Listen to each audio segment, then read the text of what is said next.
কথা কি আমার বোঝা যায়? একটু খেয়াল করবেন কোনটা ওঠে। কারণ আজকের মাহফিল আমি খুব লম্বা টাইম আলোচনা করব না, আমি 12টা পর্যন্ত বয়ান করব। 12টা পর্যন্ত বয়ান করতে চাইলে আমার হাতে সময় আছে মাত্র 50 মিনিট। এখন কত মিনিট? 50 মিনিট টাইম আমার হাতে আছে। আল্লাহর কোরআন থেকে একটি আয়াত তেলাওয়াত করেছি, আল্লাহর কোরআন থেকে আমি আপনাদের সামনে আলোচনা করতে চাই। শুনতে রাজি আছেন আপনারা? শুনতে রাজি আছেন?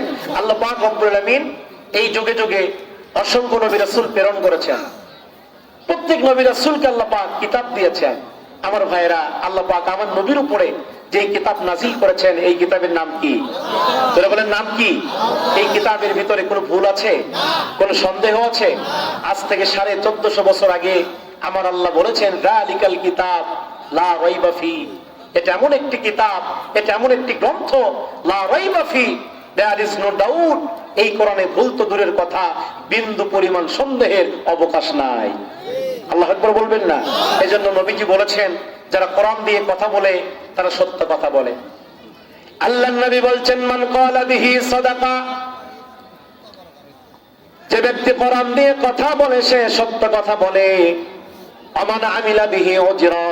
আর যে ব্যক্তি কোরআন দিয়ে আমল করে সে আল্লাহর পক্ষ থেকে প্রতিদান পেয়ে যাবে। ওমান হাকামা বিহি আদালা। আর যে ব্যক্তি কোরআন দিয়ে বিচার করে সে নাই বিচার করে। আপনারা বলেন তো কোরআনের বিচার কি বিচার? নাই বিচার। এই কোরআনের বিচার ব্যবস্থা হলো, যদি কোনো ব্যক্তি চুরি করে আল্লাহর কোরআনের বিচার হলো তার হাত কেটে ফেলো। আমার মুসলমান ভাইয়েরা, এই বিধান যদি আমার বাংলার জমিনে বাস্তবায়িত হয়ে যেত, একজন চোর যদি চুরি করে আর তার হাত যদি কেটে ফেলা হতো, আর এইটা যদি মিডিয়ার মাধ্যমে প্রচার করা হতো, এইটা মিডিয়ার মাধ্যমে সারা বাংলাদেশে যদি চোরের অপরাধে হাত কাটার বিচার করা হয়েছে, এইটা যদি মিডিয়ার মাধ্যমে প্রচার করা হতো, আমার তো মনে হয় বাংলার জমিনে দ্বিতীয় চোর খুঁজে পাওয়া যেত না।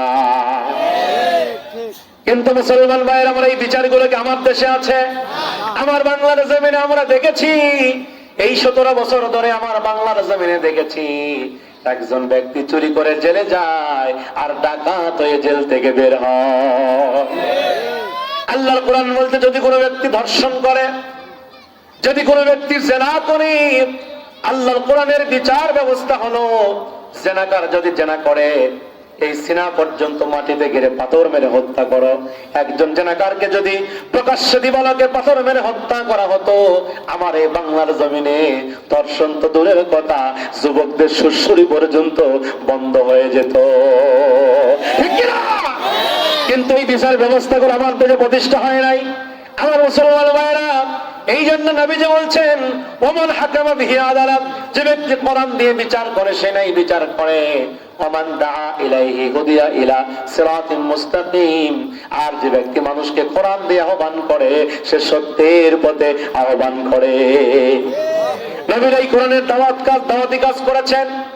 এই কোরআন দিয়ে আল্লাহর নবী দাওয়াত দিয়েছেন। আল্লাহ পাক নবীর উপর আয়াত নাযিল করে জানায়া দিয়েছেন, ইয়া আইয়ুহার রাসূল বাল্লিগ মা উনজিলা ইলাইকা মির রাব্বিক ওয়া ইল্লাম তাফআল ফামা বাল্লাগতা রিসালাতাহু ওয়াল্লাহু ইয়াসিমুকা মিনান নাস ইন্নাল্লাহা লা ইয়াহদিল কওমাল কাফিরিন।